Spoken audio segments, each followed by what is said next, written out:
Yeah, here I am with another one of these service calls. Like I always tell you, I do these videos months in advance. So by the time we get to doing them, I can't really remember what the problem was. So we always find out at the same time. Let's do it.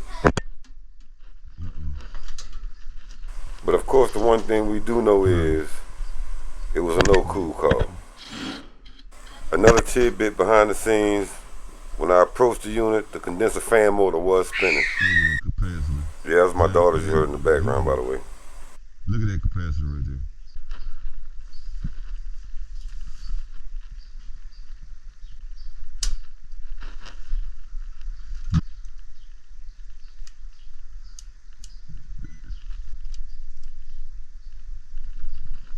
So are you?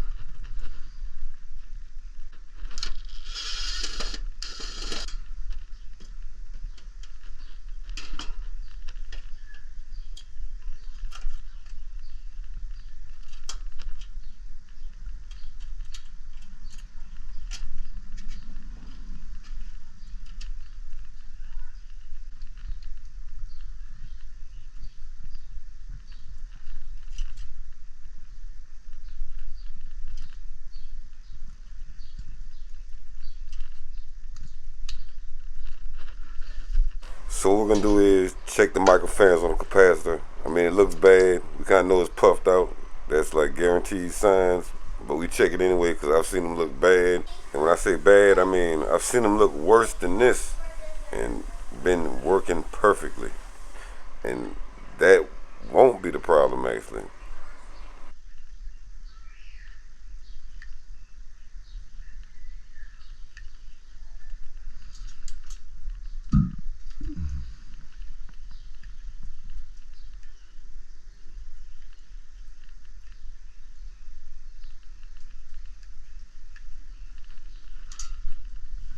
I mean, in this case, it was the capacitor, and we pretty much knew that. We were pretty much positive of that, but at the same time, we still got to check everything to make sure.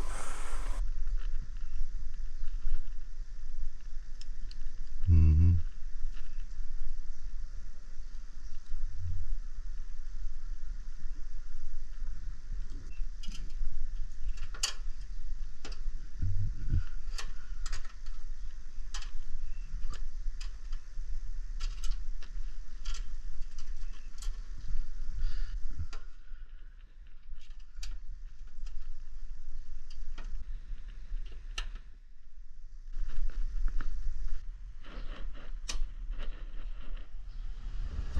See, I noticed the sound, so when I turned the power on, I can hear that the compressor didn't fully engage. I could hear it.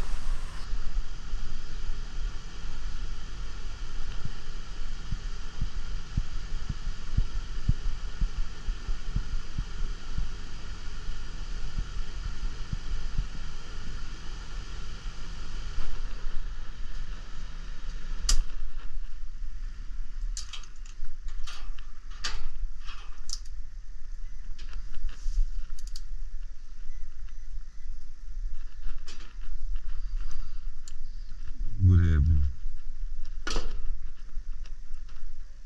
So right now, what I'm gonna do is ohm out this compressor to see what's going on, because we know we got a good capacitor at this point.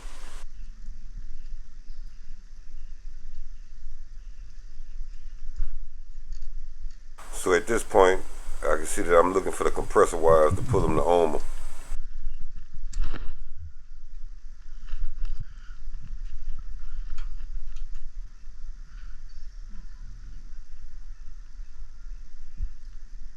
So how you do this is stick your meter leads to each one of the wires connected to the compressor and ohm them out.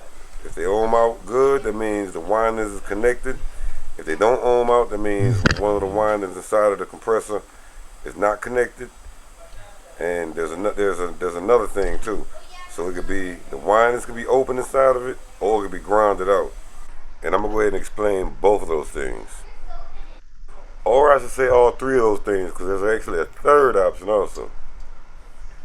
So when I'm ohming out this compressor, when I got my leads going to each one of the compressor wires, what should happen is I should get some resistance. And by resistance, I mean some numbers across the meter. There's a deeper science to that, but I'll explain later in another video. If I don't get resistance and either one of them says OL, that means the compressor windings are open. And when I say OL, I mean open line. Now we'll get back to that. But if you listen, you can hear the difference between this startup and the last startup. Now the compressor's running. Oh, Okay, but back to where I left off. The second option is grounded out. Grounded out is when you take your meter leads and stick them to any one of the compressor wires and go to ground with the other one.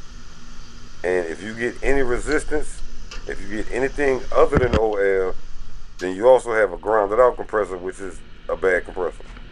And when I say that, I mean individually, one at a time.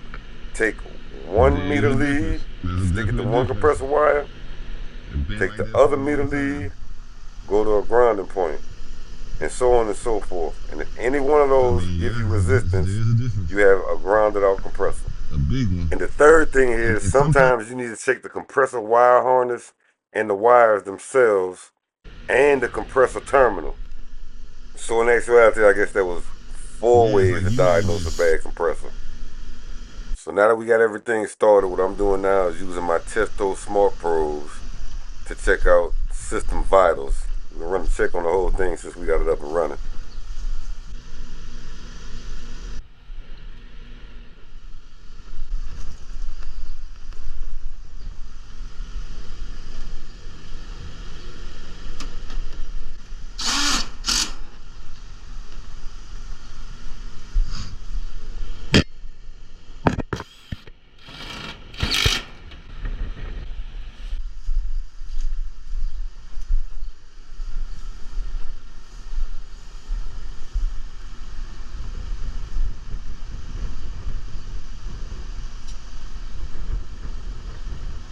Oh, well.